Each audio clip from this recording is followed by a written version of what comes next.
edition of the Super Stonk Brothers podcast. You have myself, Joe Kim, aka I call myself Macro 108, and here with me also Steve Palley. What's going on, Joe? And look, you can't just throw out your nickname like that and not explain what you mean by Macro 108. When I hear Macro 108, I think like not intro econ, but like some kind of like mid-level class. Right.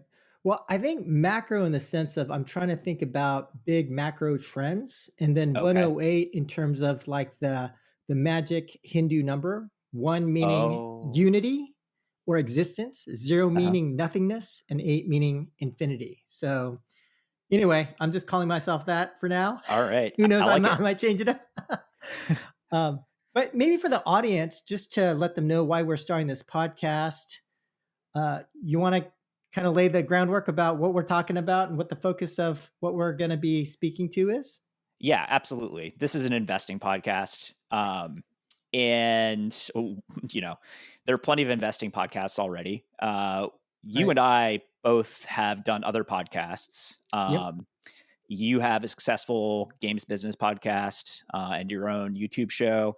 I, for a while, was podcasting about international relations, which is sort of my educational specialty from back in the day. We both work in the games business. That's where we met each other. I've appeared in some of your events in the past. And I think we kind of liked what each other had to say Right. when it came to just thinking about business. We're active on a couple Slacks in the industry as well. And we tend to mix it up on some of these Slacks with all of our ideas, right? Yeah. So we were like, hey, I like podcasting. You like podcasting. We have lots of crazy ideas about investing. Let's do another podcast. Why not? Right. Yeah. And I think from my perspective, I feel like for most of my life, I've just been financially illiterate and just made so many dumb mistakes, right? Like so many stupid mistakes. And then just talking to like some of the folks at my game studio, a lot of them also don't invest. So I thought it'd be kind of useful to speak about some of the lessons learned, not only for them, but maybe for my kids growing up. I also have like kind of a small fund for them that we could talk about later. But Mm-hmm. just kind of like not to say that we're experts, but that there's things that we've learned, and that to have a forum where we can speak about some of our ideas and some of our philosophies, and to get some feedback from the external world would be absolutely fantastic, in my opinion. Yeah, no, I'm down with that. Not only would I not call myself an expert, I would call myself a rank beginner. To be honest with you, I'm one of those people that is in search of financial literacy. I literally didn't give a shit about investing for the first 39 years of my life up until the market crash approximately 1 year ago in March 2020 in response to the pandemic. At which point I was like, oh my God, I watched my investments go down, I don't know, whatever it was, 30, 35%, and started panic selling some of it. And then I talked to some people who actually knew what they were talking about, and they were like, maybe that wasn't such a good idea. And Right. over time, I saw that was in fact not such a good idea. Especially when it comes to paying capital gains taxes, which I didn't fully understand. And yeah, there's so many different ways to shoot yourself in the foot and sort of interrupt your path to financial freedom. Right. Because I think that's what I'm going for. That's what you're going for, and providing for our families. As you said, I have 2 small children as well. Right. And over the past year, I'm just a guy that likes to learn new things. I get bored easily. And I've dived into this stuff. I got a Bloomberg membership and have just like gone in whole hog. I still don't know what I'm talking about. So I'm glad I have you to talk about, because I think you probably do. You're actually an MBA and you've done corporate finance. You get it. So I'm super excited about this. Yeah, well, although I would say that, to some degree, having an MBA can be a disadvantage in places, but I do think that where we can potentially provide additional insight that other folks will not have, or that other, whether it's podcasts or YouTube videos where they will not be speaking to, is that I think that we can provide a perspective from as operators, right? So that we actually understand from a business perspective where there may be potential value and things of that nature. And I also just think that, being in the games industry, that Mhm. when it comes to specific opportunities in gaming, we can definitely speak better than other folks outside of the industry and point out Mhm. potential opportunities in gaming. So, Yeah. a couple of I 100%. do think we do provide some additional value outside of the other folks out in the market.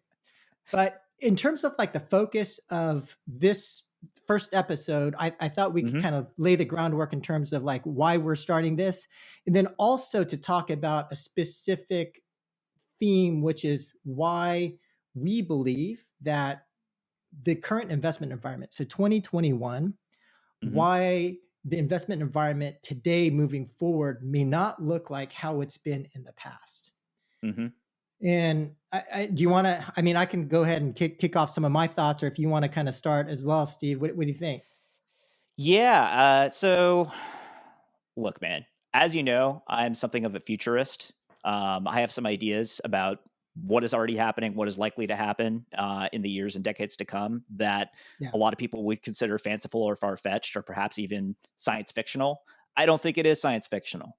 I think there's a lot to it. And if you're familiar with the parlance of investing, you kind of fall into two camps, right? One camp is nothing's new under the sun. Businesses make money. You invest in those businesses and you get a share of however much money they make in the future, right?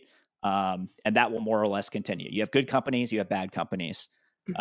Sort of the value investing mindset. And there's nothing wrong with that. Warren Buffett has done very well doing that, sure.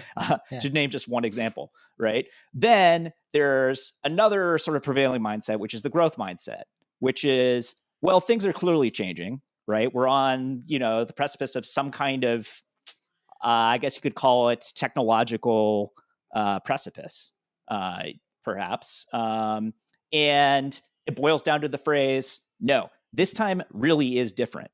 right. Except, seriously, it actually is different this time in the sense that we're about to enter a paradigm change similar to the agricultural, industrial, and internet revolutions, Right. empowered by data and measurement, which is one of my areas of expertise. I'm a data guy, and all of which enables new technologies like general artificial intelligence, fusion, genomics, quantum computing, which I like to think of altogether as Star Trek tech, right? It's Yeah. stuff that has appeared in science fiction, but is actually now like we're starting to understand how we might do that stuff. And we're Right. still years and decades away to making those into real businesses. But as we get there, we're just going to go exponential, right? Right. And as this is happening, we have forcing functions kind of pressing down on us. Uh, in that we're now in a race against time, which we've never been in.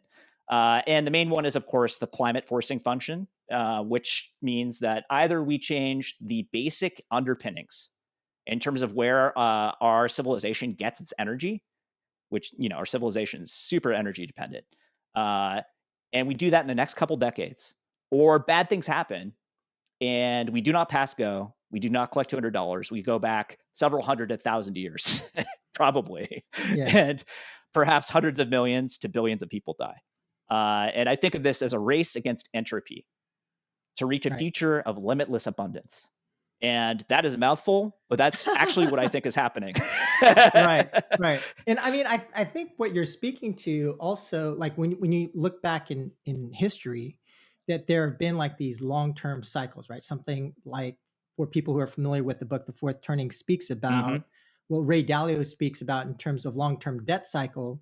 Hmm. But also just I do think that based upon where we are today, like we are operating at massive scale that we're Hmm. not used to. And so whether that means because of social media, because of the nature of new platforms and the kind of like power law distribution and winner take all market characteristics that accrue in these kinds of markets, Hmm. the way that traditional investment analysts think are very linear, right? And this is like if you listen to someone like Kathy Wood, like she's been making like her thesis is based upon scale against an S curve and realizing that other analysts are thinking linearly, whereas she's thinking more exponentially, right? Yeah. She And talks a lot about so, Wright's law, not Moore's law, but Wright's law, right. And which is a, yeah, as you say, an exponential scaling. and the other kind of like second order knock on effect from that is just the rise of different kinds of things that happen, like momentum based investment. We saw how Hmm. sentiment, social media, Wall Street, Reddit, Wall Street bets drove GameStop, for example. And I think that this will also just kind of change how how value is constructed around the price of certain stocks, for example. And Right. speaking about Ray Dalio, I mean, one of the key points that he makes is if you look back over our history and seen kind of the patterns that have occurred time and time again, you've seen the creation of money and debt, which has led to the destruction of virtually every currency in the past. And Hmm. today, when we think about the US, right, and the trajectory of where we're going, more debt is being created. And as a Fed prints more money, and we're in essentially like a low zero interest rate environment. But the problem is that the debt that we have, it's converted into a bond and then needs to find buyers. In real terms, we're at like negative 1% return, and the Yep. world is massively overweight in US debt, negative real terms. And so at Yep. some point, the Fed is going to have to make up the gap between the supply of debt and the potential pullback of the world buying our debt. And this Hmm. could lead to really bad outcomes. And, you know, China certainly has its problems, but in terms of, world trade, it's the number one kind of biggest player in terms of imports and exports. It's also opening up its financial markets. And for the first time in a very long time, we're looking at, well, ever in terms of the dollar, we're looking at the potential internationalization of the renminbi. China's trying to open up its financial markets. And so, you know, I think the long story short, we're potentially talking about the implosion of the dollar, which means it could lose its status as a reserve currency, or essentially just a flow to alternative assets or things like crypto. And hence, I think what we're seeing is the rise of Bitcoin as an alternative store of value based upon kind of these trends that we're talking about.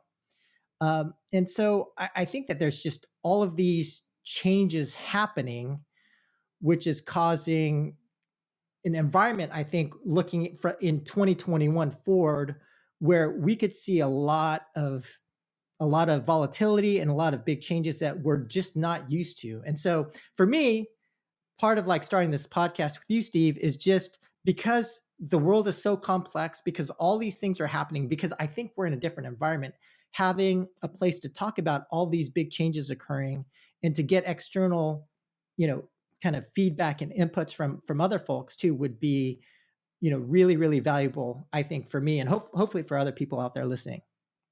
Yeah. I agree with all of that. And yeah, it's kind of a scary idea. This idea that this time is different, and things are about to occur that have not occurred in our lifetimes. But Right. if you look back in history, hundreds of years, they like we've had, global reserve currency regime changes.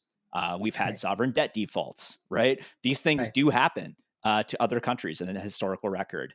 And to think that things like these could happen now to the United States, uh, you know, people of my parents' generation, born immediately after World War II, for instance, like they just can't conceive of it. So what? Right. No, like the Soviet Union failed. Like the United States isn't going to fail. That's ridiculous. And I would argue we rarely see either the best case and the worst case. It's usually somewhere in the middle, right? So, do I expect a Soviet style implosion on the part of the United States? Probably not.